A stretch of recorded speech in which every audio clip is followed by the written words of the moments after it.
So we're ready to start. Let's organize him. Where is your front view? It's kind of funny because he's behind the table. Let's disable rotation for the body. Helps us a bit to keep track of all these different pieces that we care about. So speed at start. A second would be, we're talking about top speed.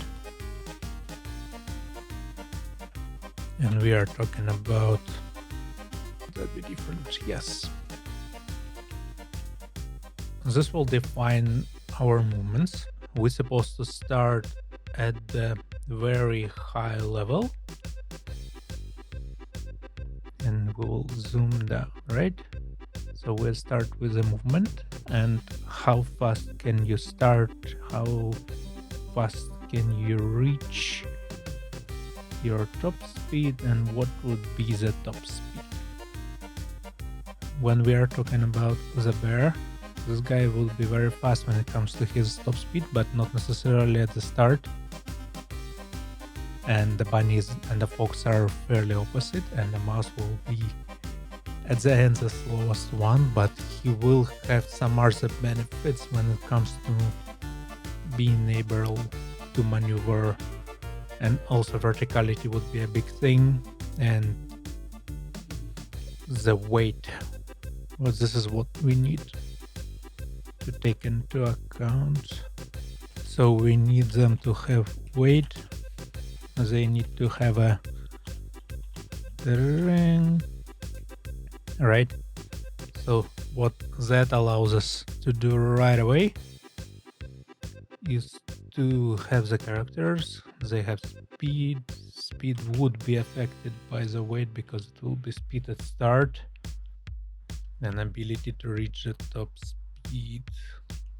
Weight not affect this. And strength. Strength would affect everything. What else? Let's open up these guys again. And let's see.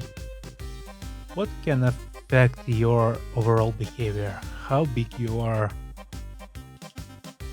How tall? How tall is gonna affect? How tall would not affect speed directly. It is a different leg size though. How tall will affect the top speed, because it will be longer legs, be able to launch them into the air. For example, the bear would be able to throw the bunny, and everybody would be able to throw the mouse. Weight and strength would work there. Yeah, it does seems like it will be sufficient at the start. So we are really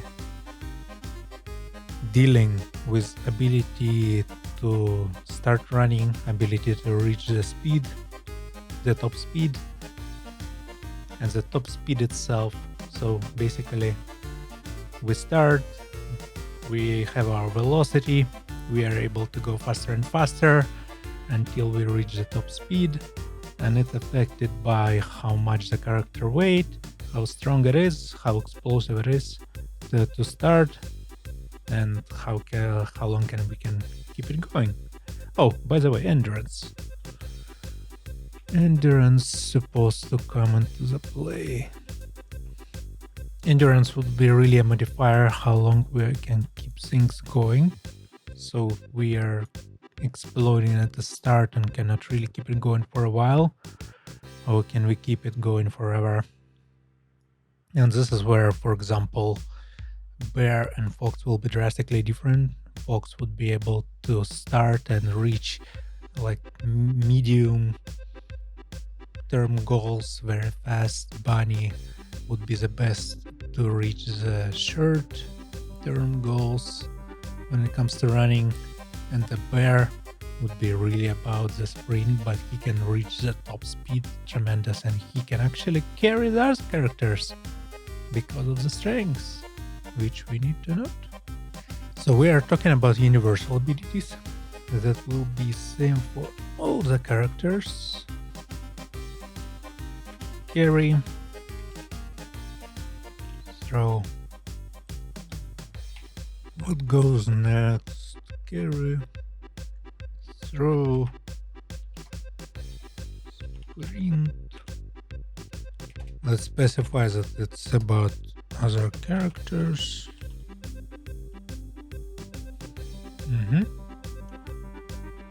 So this is really a turn-based part. Now what do I want to have is also an engagement part where when two characters in a turn-based mode, really when they are far apart, it should be a one mechanic. But as they are approaching, at some point you need to start engagement. And here we can actually start playing with combining some real-time activity with reaction, who did what. So rock, paper, scissors, there's kind of situation where you just need to make a choice, but we will see if we can make it asynchronous based on who is attacking, and you will be able to react on attack patterns and choose what you do in response to some animation, and you will have limited time. So let's make a note. I think animation based on attack defense. Alright, let's review. So when it comes to the action space, what we really care about is engagement, right? So we have our positional battles, but when we come in closer or we start shooting, this is what is open up. So we are able to react, and the reaction speed will be. This is very core factor. Reaction speed. So based on character. So what is reaction speed is very important, as the animation will play out on a different speed based on who you're playing for and how far are you in your development mode. So some characters will have benefit of like, hey, it will be easier to play this real time because they have better reaction. So maybe add reaction. And if multiple people gonna pile up on a single character, we can say that, all right, based on initiative, attacks, movement patterns, and basically when they gonna be moving around, they be moving around on a curve. So the further you move, if you are gaining the speed, the further you can go, especially with a bear. So the bunny would be able to sprint nearby, and the bear, the further he goes, the further he can go, because it will be bigger speed. So he will not be really effective on a shorter distance because he will blow everything. But the further you need to go, the better would be the bear. And we can carry other characters, we can throw them. Engagement is when we are fighting. Alright, so we have our turn-based mode, but when we come closer, we do start an engagement where the characters need to react in a certain way, so more of a fighting style as opposed to D&D style of battle, but the rest would be very D&D-ish, because I kind of want to get out from the die and the randomness, and instead I want to allow player to being able to take charge of that, and different characters will have different levels of how easy or how hard it will be to execute. But the characters with harder execution will have more of a payoff as well. And we will see what type of animations we can wrap around that. But the whole idea is that we can have the reaction speeds that are different, and character with outstanding reaction speeds will be really way more beneficial. And we also plan to have engagements and non-engagement based abilities, so you can go safer way with your ability and just basic attack, or you can have this engagement where you are able to get more damage.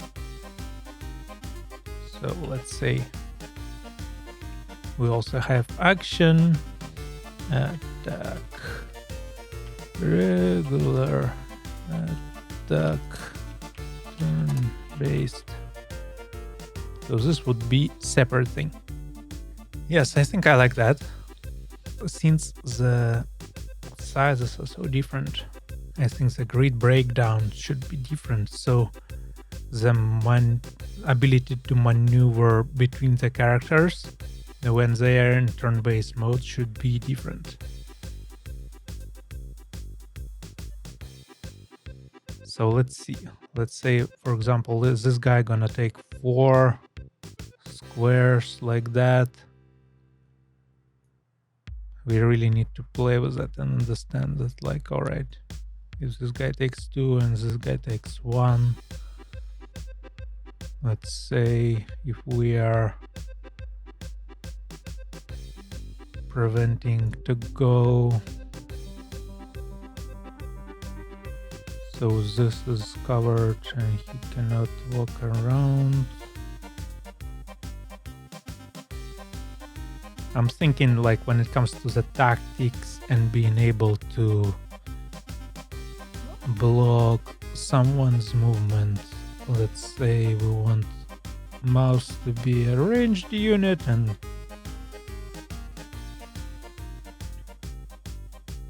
just stuff bears with arrows, and we want these guys to kind of hold him. Let's see how we can do that. Cannot really come up with anything good. So we need the tactical solutions, right?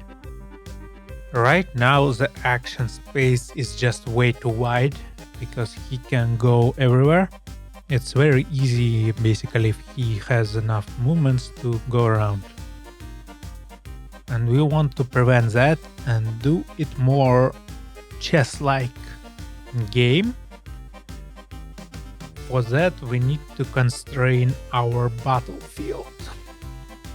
The question is, do we go with our battlefield similar way that it was organized in a South Park game, the second one? We really need to limit this movement. Like that. Because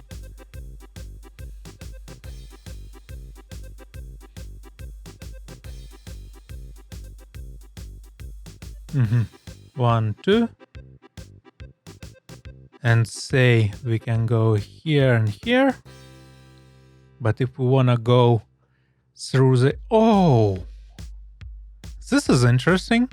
Let's bring back our notepad, because how tall is also a modifier to an engagement zone. The taller our characters is, the further he can reach when it comes to his zone where he can start engagement. And let's say we will not have this engaged, no, we will have engage disengage, but when you are in engagement zone, you can just start it. And if your initiative is large enough or you have a special perk, you can start by yourself. I think it's very good. Yeah, I like it. Or should it be dynamic? So I'm thinking, should my field be static or dynamic, or should just everything be a grid? I think everything should be a grid. Yeah, we should allow the characters to run around. This means that everything will have to be a grid. I have an idea with engagements to build up on it. It should be a really not a one way, because when it comes to our engagement zone, it's a bigger one, but it works both ways. So for example, if you are a mouse, you are actually able to just go through the people without engaging. engagement zone can be different with different perks, right? So for example, if the mouse has a perk of not engaging, so he can run around freely because his zone is so small. But if he runs to the point where his zone is overlapping, then it will be his. But for the bear, because his zone is big and he will not have this perk, so if he goes here, because a bunny zone, for example, ends here, so he cannot reach, but his zone is bigger, so the engagement still starts, so he cannot go to mouse. This way we can get more tactical with it. Now we need to decide on a grid, because we need to understand how big will it be and how detailed we can get. For example, we can have the mouse being 1 square and the bear being 4 squares, or we can go with radiuses. Yeah, let's think about it, because for engagement it feels like radius is the answer, but if everything will be on square grid, what's the point? And we'll see from the tech perspective how would it be more beneficial to do. But the idea is that behind all of that we will have this grid. We'll see if we want to show it or not, or hide it and just say show where the character is gonna be landed. Probably gonna show it or make a setting for it. And the idea is that we can position characters and you can have this tactical part where we can either execute range attack, which will start engagement for defense, or start engagement in a hand-to-hand combat. We'll need to define what would be the abilities, like range, not range.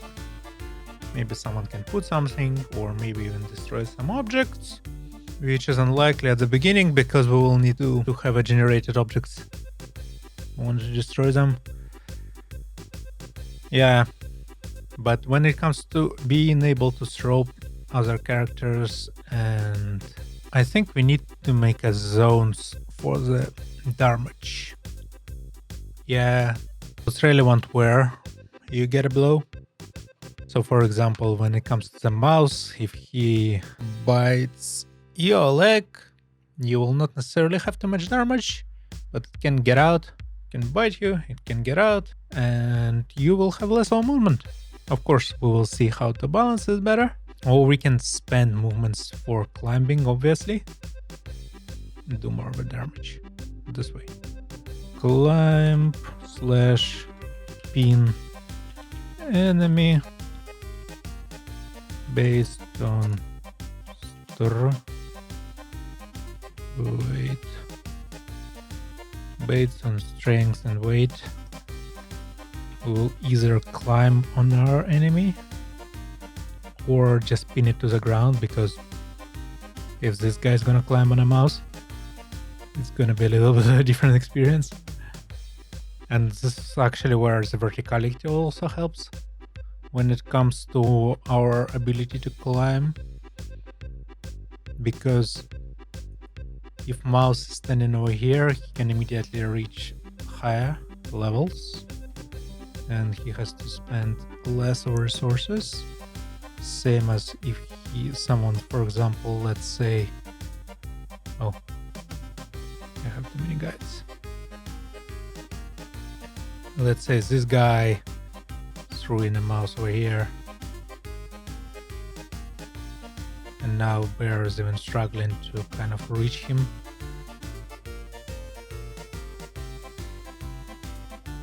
Can we do something about that? Well, he should be able to climb. Yeah, but the ranged units can really be annoying. If you are able to throw them somewhere here, and you really need to spend a bunch of time. But most of the characters will be able to climb no problem, because Bunny will have this knife that she'll be able to throw, and that will have the rope, so she'll be able to climb. This guy can just climb anywhere because it's strong, and we have these guys on the buildings, so they're all climbable. Mouse will not be very effective, but it will be very easy to throw him. Fox would be the worst climber, but he will be able to probably go under more things. Well, definitely wasn't a bear. Yeah, but digging, not sure if it's gonna happen. So far, he's just the worst climber, just because he cannot be thrown. Yeah, but we'll definitely need to make sure that the range units can get higher at balanced, because it seems like it's very easy to siphon a lot of damage from far away. Let's see, the engagement also allows you to avoid a lot of damage. So let's see how can we balance things around that. I definitely like the greed, and I do like this ability to have different functionality and different reactions and different balance based on height, weight, as opposed to the roll of a dice. So we really want to reorganize D&D mechanics in this way. And other than that, it will be turn-based, so very similar to what we have in our D&D offering. We also can move a camera a little bit, so we will not be able to move around the characters freely as much, because it will not be such a massive map as in D&D, because, well, I will not be able to make a city type of map in any reasonable time, maybe years after, but it will take a long time. And we can start with that. I think the fidelity actually makes up for it. So we'll just need to come up with uploads that can basically keep going, and that should be good. Yeah, I think that was actually a good session. So let's summarize. So we have the speed for our characters. So they will have a different starting speed. They will have different velocity. They will have different maximum speed. Those characters will have different attributes that will affect how they attack and how they move. It will be weight, it will be their strength, it will be how tall they are, it will be their endurance modifier, reaction modifier that will affect how fast the animation plays out during the engagements. And engagements are real-time fighting. Well, near real-time, realer time, where you have limited time to make a decision. So it will be timer-based, so it will not be real-time, because we want to have a different reaction. Because we want to say like, all right, so this character is amazing reaction. So when it comes to engagement, you really have your benefits. And this character will have more, for example, of interesting skills, but will not have as good of a reaction. So you will be losing on your engagements, but you will have something cool in return. And we can balance things in this way, which is interesting.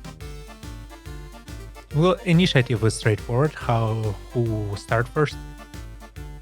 And it actually matters when it comes to the verticality. How high are you hitting?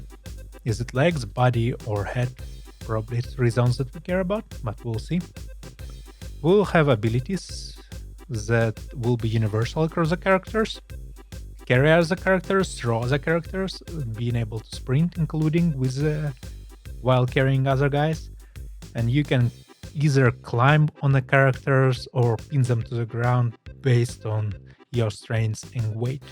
So engagement is this near real-time fighting where you will have to react to what your opponent does, and how, depending how great you're doing when it comes to your timing, both your timing and your decisions, you can avoid or reduce damage. So it starts when the 2 characters are approaching each other or someone executing the ranged attack. We already discussed how it will be determined when it starts, based on all these different zones. Async animation, which means that your reaction will play a role of how fast everything plays out and what time you will have to react on things. And this is the outcome of engagement. You will be able to either avoid or reduce damage. Able to trigger time-sensitive abilities. So you, during engagement and before engagement, you also can trigger your abilities that might affect your engagements. And reaction speed, it's basically a reference to this modifier that will change how everything plays out. And we'll also have the regular attack, so in case we don't want to risk it with engagement on our side, and we just want to have a regular attack with some more or less guaranteed damage. So for example, as a finisher, we can do that. So we don't have to rely all the time on the perfect execution. And sometimes we can relax and just do that. And there will be characters that are more designed for that, for people who are not into time-sensitive abilities that much. Yeah, I think it's a good basics for the game fighting mechanics. And we also have the simple grid that we will be using on top of our city. And we can even use the scaling of the characters.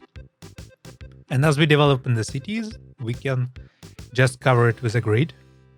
Because we are working with Flash, I'm hoping to start with something in HTML5 and go from there. I really want to do the Android game, but let's see what would be the easier way. Probably let's start with something browser-based, because along with that, what would be the easier way to start is from this more vertical games. So for example, we are basing everything on the same principles, but now our goal is to really explore this verticality and be able to throw different characters in different orders and use the different abilities to move as much characters as high as possible. So we'll probably start with something like that, because it will be way easier to plan just vertically as opposed to like, okay, we can go anywhere. So yeah, probably some sort of a tower storm will be first, where we will start playing with weight of the characters and being able to throw them. And it will also be a question of animation, because everything needs to be very tasty and very nice. Yeah. It seems like we'll be in a decent shape if we can start here. See you in the next session then. Bye.